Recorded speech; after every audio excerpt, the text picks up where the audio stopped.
Hello and welcome, Lauren Tetenbaum. It is a pleasure to have you here today with us on the Alloy platform. I'm going to introduce you, and then we're going to get started with lots and lots of questions. I said your name already. Lauren Tetenbaum is a social worker, lawyer, and mental health specialist who supports women through life transitions. Through her practice, she provides therapy to women and couples across New York, New Jersey, Connecticut, and Florida. She also leads workshops in corporate settings and trains other mental health professionals. She's a thought leader on gender equity, reproductive health care, working parenthood, and now she is the author of Millennial Menopause. Yes, I have my copy right here. Lauren, we're so thrilled to have you here again. Thank you for this time and this conversation. Perimenopause Awareness Month is in full force, and your book kind of launched at just the very best time, speaking to women younger than myself and helping to prepare them for what's to come. I want to start with sort of the spark for you. I know that Alloy's co-founder, Anne Fulenwider, was at a networking event that you attended, and she was a primary inspiration for this book. Can you tell us about that moment and like what clicked for you in what you heard?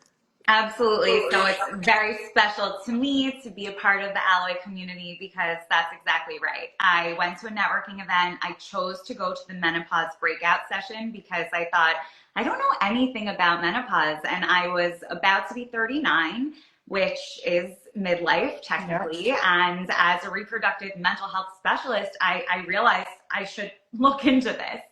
And when I was in the room and Anne spoke so beautifully about her journey and her mother's health journey, and every woman in the room who was older than I am kept saying things like, I wish someone had warned me. I wish I had known. I was totally knocked off my feet. And I truly left that evening thinking, I will tell everyone in my generation about this so that we're not caught off guard, so that we're proactive and prepared. That's so lovely. I wonder, during your research for your book, after this conversation, that this all that you heard Anne talking about and the responses that you saw of women around the room, what parts of it for millennials in particular, sort of what's missing in the conversation? What did you observe was missing in the conversation that also became the impetus for your book? Millennials who were technically born between 1981 and 1996, so we are in our early 40s, many of us, we don't realize that menopause and perimenopause is upon us. And I think that was a huge thing that I grappled with as I did my research because I would run into barriers, both from healthcare providers, my own healthcare providers, who would say things like, oh, you're too young to worry about it, and friends who would say, oh, menopause, I don't want to think about it. And that's really sort of the point, right? That we're never too early or too late to optimize our health, and that the better we are equipped for mental health support, access to healthcare resources, and information and community, the better off we'll be. Yeah, I love that so much. People like me, I'm older, obviously, than you. And, we sort of entered this conversation also without a lot of knowledge. Some, our mothers may have been hormone users, for example, but then there was a WHI study and all of the ramifications of that. And sort of looking around the room and saying, something's missing here. I know there's help to be had. What am I struggling with? Why am I struggling with? And I think, at the end of that, for us is a lot of sort of hope that your generation and those after yours will have a much easier time. And I think your book lays out so well how to get started doing that. Thank you. That's my hope. And I really want everyone to feel a lot less dread and worry about this stage of life. It can be a beautiful opportunity. And the more we talk about it, the less scary it is. Yes. I love that. Okay, let's get personal for a minute, Lauren. How has your perimenopausal experience been so far? So I was on an IUD when I started writing the book, and coincidentally, I chose to remove it to sort of have a hormonal reset. I wanted to see what my body was like without any hormones, which between the birth control pill and two Yeah. pregnancies and postpartum, it's been a while. Yeah. And then as I was really writing the list of symptoms, I thought, oh, check, check, check, check. You Mm. know, and I really noticed my irritability was a big one. As a mental health professional, I'm very in tune with my mood, and I've had anxiety and depression, and I noticed that it wasn't that, it was something else.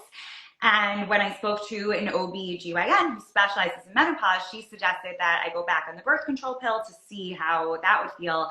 And it's been great. So I really feel fortunate that I was in tune with my body, my Yeah. mood, that I had the resources to learn more. And that's been my journey. And I feel pretty even keeled for now, but also just knowing about the safety and efficacy of hormones and knowing who to talk to about my individualized care, that makes all the difference. Yeah.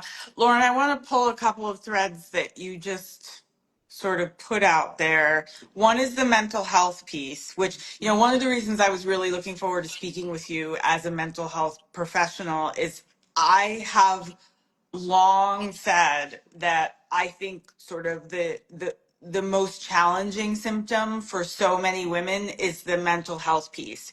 And for Absolutely. so many of us, it's that piece that may be the first symptom that we are maybe in our late 30s, maybe in our early 40s, not at all considering, certainly not drawing the line between sort of our irritability, rage, moody blues, whatever it is, and hormones. Yeah.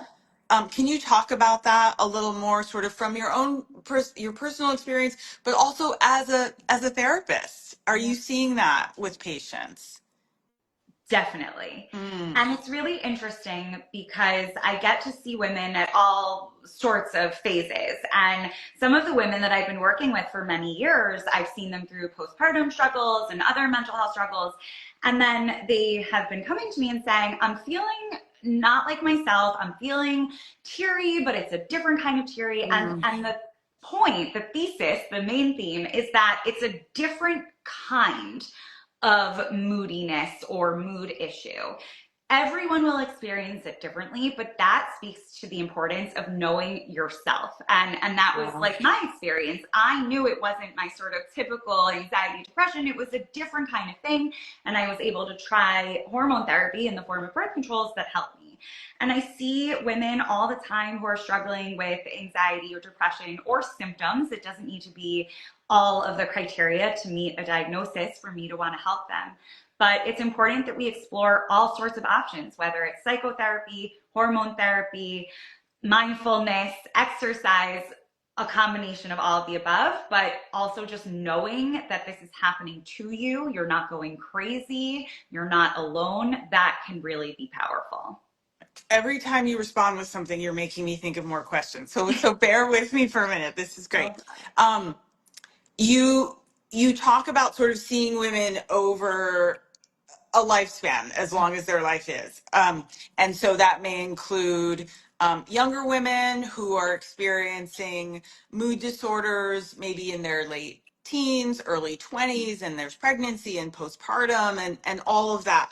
mhm. My understanding has been that if you are someone, and I experienced this, if you are someone who is a younger person, has dealt with mood disorders, depression to varying degrees, postpartum depression, you may be sort of more teed up for that, to anxiety, depression, all of that to be maybe your first symptom, certainly a loud symptom. Has that been your experience as well? Yes, and the research shows that about 70% of women are going to experience some sort of mood fluctuation during perimenopause. Again, that doesn't mean necessarily that they have a major depressive disorder diagnosis, but some sort of mood issue.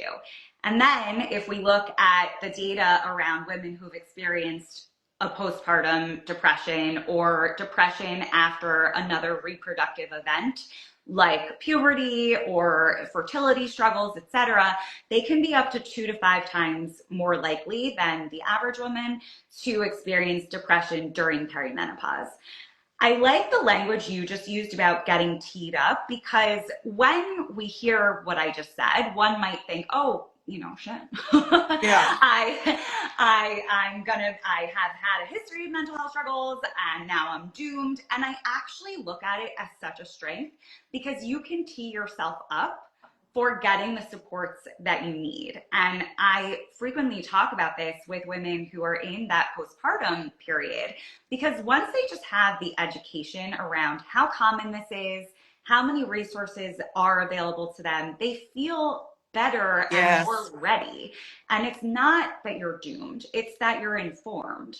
Yeah, I love that so much. Your attitude, first of all, is so great. Our first sort of meeting was at an event, and you were the last person to come up to the mic and speak, and you were sort of like, let's not leave this on a downer note, which is so important. And I think why your book and your work is so critical for women who are like just looking down this pike and not necessarily considering, this is potentially part of my future over the next 10, 15, 20 years, but like I am informed so I can have a different experience. It's really exciting, very critical. Thank you. And that's um not to say that you can't be having a negative experience. Tough of times course, might come, but you're not alone. of course, of course. um you mentioned birth control Mm-hmm. as the offering to you. Many women, particularly my age and older, we may have been on the pill like you for years and years and years, on and off, and sort of determined to do a reset. I'm getting off of this thing. My experience was my gynecologist said, yeah, you're definitely in perimenopause and you can stay on the pill. You can just sort of like ride this out. But I was so at that time, because that's what the landscape and the conversation was, sort of like, oh, I should get off hormones. I should, reset. But the birth control pill is a fantastic option for women in early perimenopause, certainly, and through menopause. I love it if you could sort of amplify the safety, your personal experience, and why women shouldn't necessarily be deterred or turned off or whatever that is when if a physician, a menopause specialist, says this is right for you right now. I love, love, love this question, because I'm seeing a lot of fear around the birth control pill, and I think it relates to the WHI, even if there's not a straight line. I think that women have been conditioned to think hormones are bad, and hormones are not bad. They're a tool in our toolbox. The birth control pill, especially the combined oral and estrogen combined pill, is such an easy way, especially if you're used to taking a daily medication. You don't have to worry about a patch, sticking to you if that's what you prefer. Sure. All of this boils down to individual preference, bodily autonomy, and Mm, and collaborating with the healthcare provider who will listen to you and say, let's try this if that sounds good to you, and let's see how it goes, and then we can tweak it or try something else. So everyone's so different. And yeah.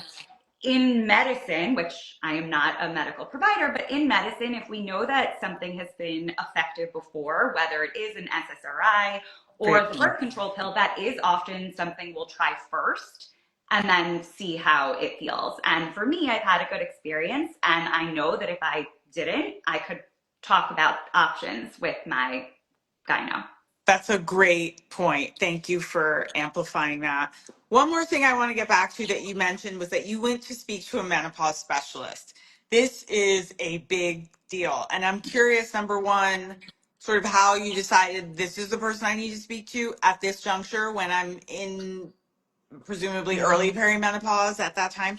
Um, and that you took note of your symptoms, which I think is another critically important thing that women, as you mentioned, sort of be able to tune in. That may have been sort of easier access for you as a mental health specialist, but can you talk about what that can look like and sort of tips and takeaways for women on these 2 points?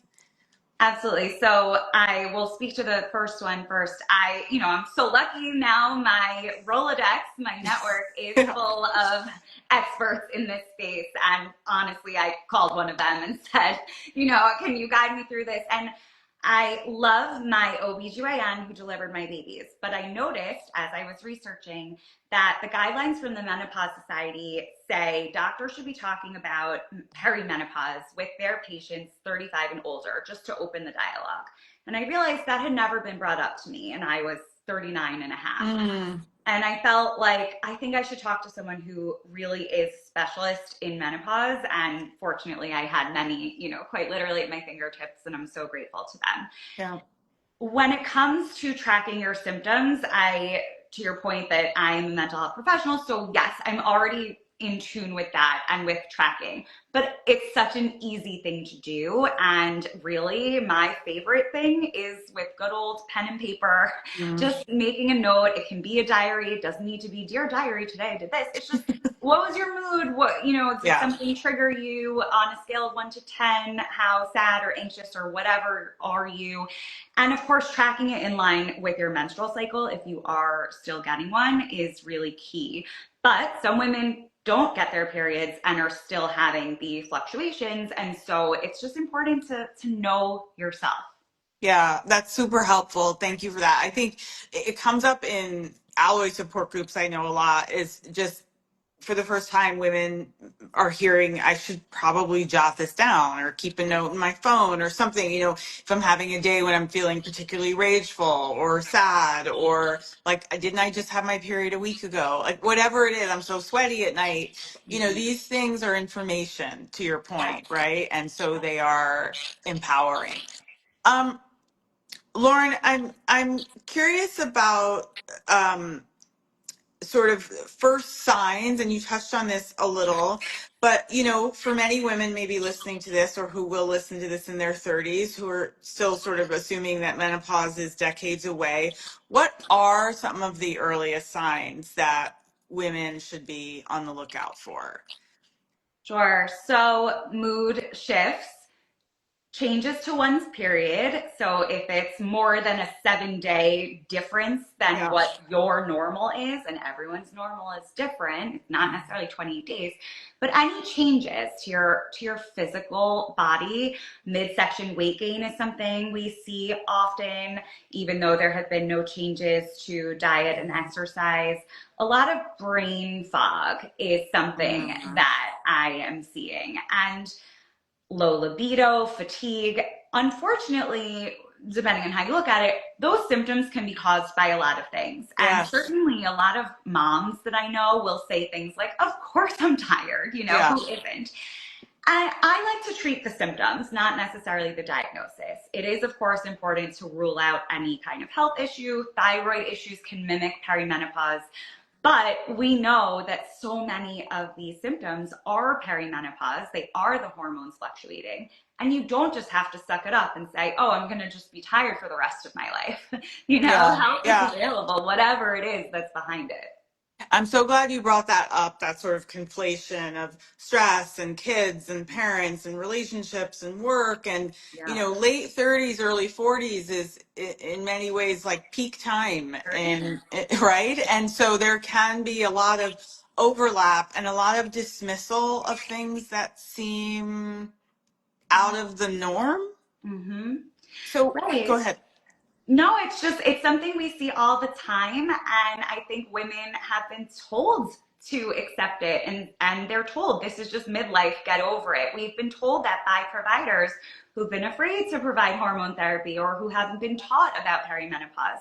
But I know we're here to say you don't have to just suck it up.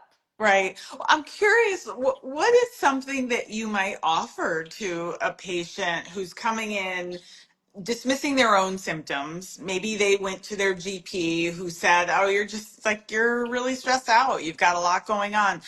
how do you sort of enter perimenopause into the conversation for her? Great question. Psychoeducation is so powerful, and explaining to my own clients and friends what perimenopause is can have such a profound impact. And then I have the pleasure and privilege of referring them to the menopause specialists that we mentioned before, whether they are prescribers of hormones or practitioners who focus on certain exercise regimens, nutritionists, communities like Alloy. There are so many resources out there, Yeah. and women should know about it. And just connecting them and educating them can make all the difference. And then whatever it is that's bothering them in particular, CBT, which is the kind of cognitive behavioral therapy that I employ, can be useful for both the mental health and some of the physical symptoms of menopause, like the hot flashes. So that's something that we engage in. Advocacy when it comes to getting what you need from the workplace is something also that we work on. Talking about this stuff with your partner or other people in your life, communication about it is something that we work on. So there's a whole wide range, but it starts with education. That's fantastic. I'm curious if you have found that you are often the first person to mention perimenopause to some of your patients. Yes, so far that has been the trend. Yeah, I first of all, I love that women are supporting their mental health by seeing you and other mental health practitioners. I also think it speaks to sort of how important it is that every sort of medical channel, if you will, is educated about perimenopause and menopause, because at any given time, any one of you can be that appointment where a woman first hears, oh, this might be perimenopause. Totally. I feel so strongly that the mental health community needs to be aware of these issues, needs to be connected to reproductive psychiatrists, to hormone specialists, and builds our network here, because Yeah. it is often the first point of reference. And it's been really cool because I've been able to educate other mental health professionals on this topic. And I love that aspect of my Yeah. work as well. Yeah, I was just going to say, I know that that's so much of your work, and it's a very sort of special lens to look in through and be a part of. So good for you. I am curious about sort of millennials being this online generation, who's like quick to Google everything. I count myself among them, although I am not a millennial. But do you think that sort of social media and, whatever, all of that, it helps to normalize the conversation or muddy it? And how do you find the light? Both. I'm laughing because, I am a critic and a very Yeah, avid user of sure, social I media, know. which aren't we all? Yeah, I think what's really cool about millennials is that we have normalized talking about tough topics, whether it's fertility struggles, mental health struggles, the struggles of being a parent in 2025. And I think that social media has lent itself to do that in a beautiful way. It has created community, it has created access to information, and it's fun. And you can meet people on the internet that you genuinely yeah, connect with. But yeah. The butt. I am always cautious about taking medical advice from someone who is not trained in Yeah, medicine, who does not forthrightly say that either. That's something to look out for. What is the source of the information? And if you've seen the book, for those of you out there, there's a lot of pages of endnotes yeah, for the actual research cited, because it's important to have science-backed evidence when you're putting something in your body. yeah. So just be careful with what you're consuming, and connection is great, but if you're actually changing what you're doing to your body and your health, please talk to a licensed provider. Great advice. I so love that you said that millennials have been sort of the generation that normalizes having, discussing tough topics. That's so true. And I remember, about 4 years ago, stepping into this conversation on Instagram and really being inspired by Mm. younger women who were just like putting it all out there. It was incredibly empowering, I think, for all of us. Um, you talked earlier about things like exercise, sleep, nutrition. Can you, I guess, sort of lay out what are the most impactful lifestyle shifts that women in their 30s can focus on now? Absolutely. So strength training, we love it. We need it. It's something I have personally made a priority. I didn't do much cardio either before, but Yeah. but now I'm very much focused on strength training. And it's really a beautiful thing that socializing and being connected to friends is also good for our cognitive health and our mental health Yeah. emotionally. So if you're someone who's struggling with getting to the gym, grab a friend and go work out together. Like, it makes all the difference. It's such a beautiful way to sort of take care of yourself in so many more ways than one in one 45-minute session or whatever it is. Yeah. Sleep is like my favorite hobby. Yeah. Can't get But enough. I love it. But as a working mom, it's more elusive than I would like it to be. But I have made it also a priority and said no to certain social events when I know I'm going to be busy, because I know how much it impacts me. And I see the brain fog kind of kicking in if I don't get enough sleep. Yeah. And it's almost comical, but it's a signal, right? Listen to your body, get good sleep. If you're struggling with sleep, there are also resources for that.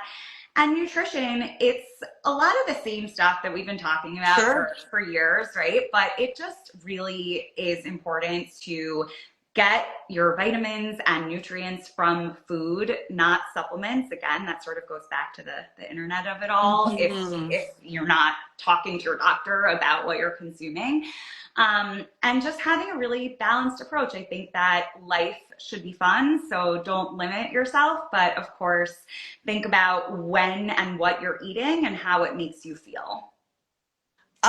Lauren, another thing I really appreciate about your book, Millennial Menopause, is your inclusion of men Mm. in the conversation.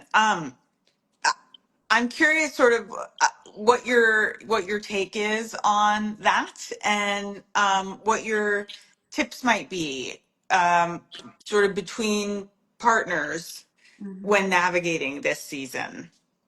So I have a lot of wonderful men in my life, a brother, father, husband, so many guy friends that were really a part of this book. And I quote some of them in here.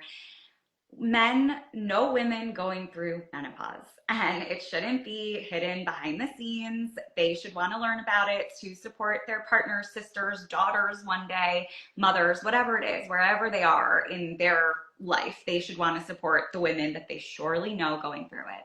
And it goes back to education, Yeah. communication. Let's not be embarrassed by it. I'm not saying you need to tell all the men in your life all of your symptoms, but just explain, this is a hard time, and normalize it. This is a Yeah. normal part of health. And that's why I talk to my own son, who's 9, about periods and bodies and sex. And it's Yeah. part of your health. And the men in your life should read the chapter dedicated to them and just be there however you need. Have you found in your practice that relationship struggles tend to come up or coincide with this maybe conversation you're bringing to women about you may be in perimenopause? So the struggles sort of pop up before they recognize it as perimenopause. There have also been headlines recently about men with Yes. divorce and women feeling like they've had enough, and rage, irritability, and reevaluating your life are part of the menopause experience quite frequently. Sure. But I think that when women, and I've seen it, when women do have the tools to say, this is something going on with me biologically that's creating mood swings, I'm working on it. I want you to know about it so that we can get through it together. That is Oh, incredibly effective. it's relationship changing. I keep dropping in my own personal nuggets. I apologize and thank you No. for your patience. But I think it's important to share. I remember my husband, I don't know how old I was, probably my mid 40s, and he said one day, he was like, "You seem different." And he was like, you could tell he was scared to say it. And Yeah. but it was a trigger for a much larger conversation about ways I was changing and also ways I didn't realize I was behaving. Right. And that's important too. And if you're in a relationship with somebody who like to maintain a relationship with, these things matter. And I'm sure this is a conversation you have with some frequency. So much frequency. And I've also heard that reflection of you seem different, is something going on, from brothers. I see that a lot, which is really so wonderful. Really? Yeah. Yeah. And it's just the men in your life who know you the best.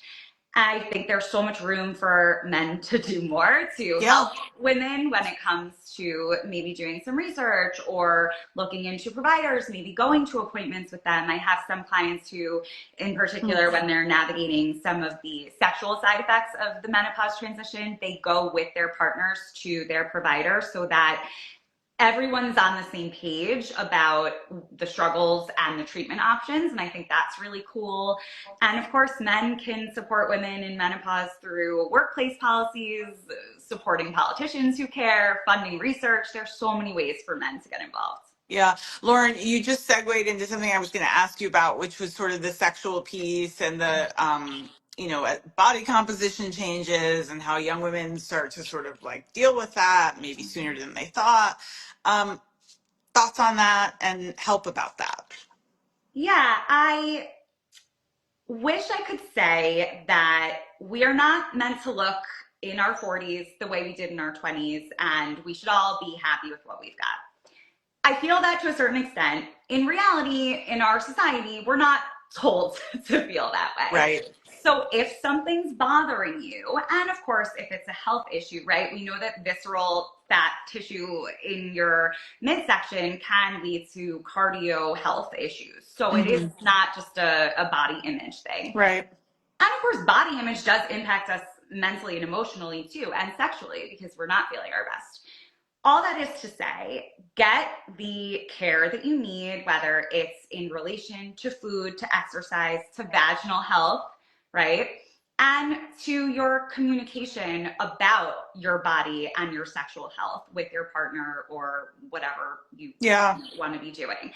But again, I can't say this enough, you don't have to suffer or accept it as your new way of living. You just got me thinking. I had a support group last night on the topic of sexual health and pleasure primarily. And my biggest takeaway from it, and I've had conversations with urologists and, many, many practitioners who will often say like sexual sort of ease, if you will, pleasure, joy, all that, is like really happening from the neck up primarily. For women, yeah. But one of the other big things was sort of like speaking to your partner. And I guess this is another thing I'd be curious about is how you talk to your patients about bringing the topic of sexual, maybe libido start changing and desire isn't what it was. And again, there's like this quick dismissal, life is busy, but there's more going on. How do you help women bring this conversation to their partners?